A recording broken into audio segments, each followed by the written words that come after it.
दोस्तों नमस्कार। तो वाईपी टॉक्स में आपका स्वागत है। हमारे चैनल की जो इंडियन स्टॉक मार्केट की फाइनेंशियल सीरीज चल रही है उसके नए एपिसोड में मैं आपका स्वागत करता हूं। आज हम लोग बात करने वाले हैं एक ऐसी कंपनी की जो कहने को तो पेनी स्टॉक है, लेकिन फिर भी न जाने क्यों बहुत सारे एक्सपर्ट्स उसको लेके बहुत ज़्यादा पॉजिटिव हैं, बहुत ज़्यादा उम्मीद रखते हैं और मार्केट में एक चर्चा बनी रहती है उस कंपनी के बारे में। रह के उसकी न्यूज़ कुछ ना कुछ आती रहती है। तो देखते हैं क्या वो कंपनी सच्ची में ऐसा पोटेंशियल रखती है जिसके बारे में लोग इतनी चर्चा कर रहे हैं, और क्या वो आगे जाके आपके रिटर्न्स को एक मल्टीबैगर में कन्वर्ट कर सकती है। तो वीडियो में अंत तक बने रहिए। आइए चलते हैं। तो मैं आज बात करने वाला हूँ विकास लाइफ केयर लिमिटेड की। जी हाँ, कंपनी का नाम आप सबने सुना होगा, बहुत ही फेमस कंपनी है, लेकिन उसका स्टॉक प्राइस जो है वो बहुत नीचे है, इस वजह से उसको पेनी स्टॉक की कैटेगरी में रखा जाता है।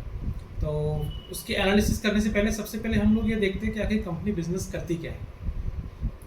Incorporated in 1995, Vikas Lifecare Limited trades and manufactures polymer, rubber compound and additives for plastic, synthetic and natural rubber, infrastructure, agro product और एफएमसीजी प्रोडक्ट्स। तो इसका जो बिजनेस है वो एक डाइवर्स पोर्टफोलियो लिया हुआ है।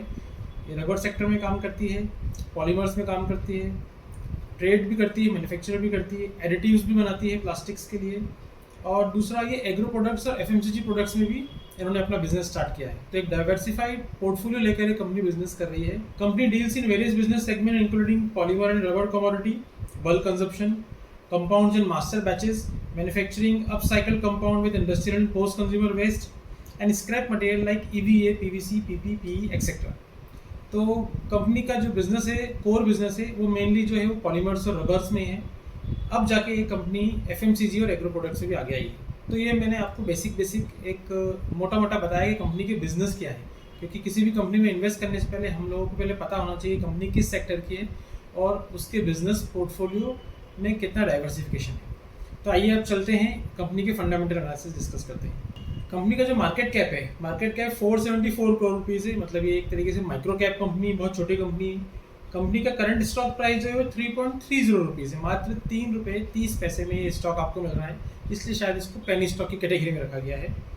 हाई एंड लो देखा जाए तो 6.85 इसका हाई है और 3.23 रुपीज़ इसका लो है, मतलब ये करीब करीब अपने 52 वीक्स के जो लो है उस पर ही ट्रेड कर रही है। स्टॉक पी की बात की जाए तो इसका स्टॉक पी जो 13.5 है, स्टॉक पी तो एक कंफर्टेबल जोन में है।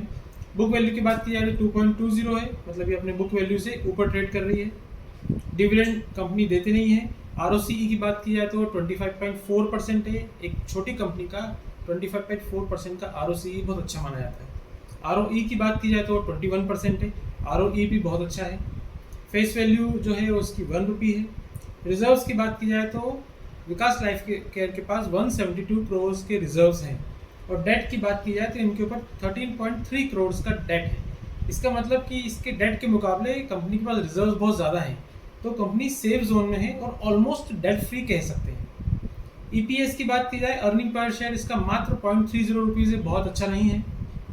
ऑपरेटिंग प्रॉफिट मार्जिन की बात की जाए तो 2.69% का ऑपरेटिंग प्रॉफिट मार्जिन है, जो कि बहुत कम है।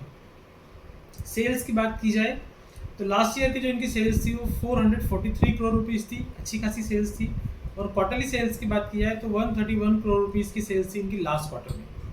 क्वार्टर प्रॉफिट ग्रोथ की बात की जाए तो 178% का इनका क्वार्टर प्रॉफिट ग्रोथ रहा है। इंडस्ट्री पी की बात करें तो इंडस्ट्री पी जो है वो 31.5 है, मतलब जो रबर और पॉलीमर इंडस्ट्री है उस इंडस्ट्री का एवरेज पी 31.5 है, और इसका पी जो है वो 13.5 है। इसका मतलब कि बहुत ही अच्छे प्राइस पे ये हमको मिल रही है अगर पी के हिसाब से इसका वैल्यूएशन निकाला जाए तो।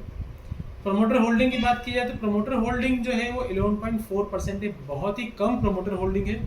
शायद इस वजह से इसको पेनी स्टॉक बोलते हैं, क्योंकि जनरली एक अच्छी कंपनी में प्रमोटर होल्डिंग जो है वो 50% के अराउंड तो होनी ही चाहिए। जितनी कम प्रमोटर होल्डिंग होती है, इसका ये मतलब होता है कि कंपनी के बिजनेस या कंपनी के ऑपरेशंस में प्रमोटर्स का इन्वॉल्वमेंट बहुत कम है, प्रमोटर्स का विश्वास भी कम है। इस वजह से शायद इसको पेनी स्टॉक की कैटेगरी में रखा जाता है। ओवरऑल लेकिन फंडामेंटल देखा जाए तो कंपनी अच्छा बिजनेस कर रही है, प्रॉफिट भी निकाल रही है, वैल्यूएशन भी अच्छे हैं। हालांकि मेरी तरफ से ये कोई इन्वेस्टमेंट एडवाइस नहीं है, कंपनी के शेयर्स लेना ना लेना ये आपका फाइनल डिसीजन है।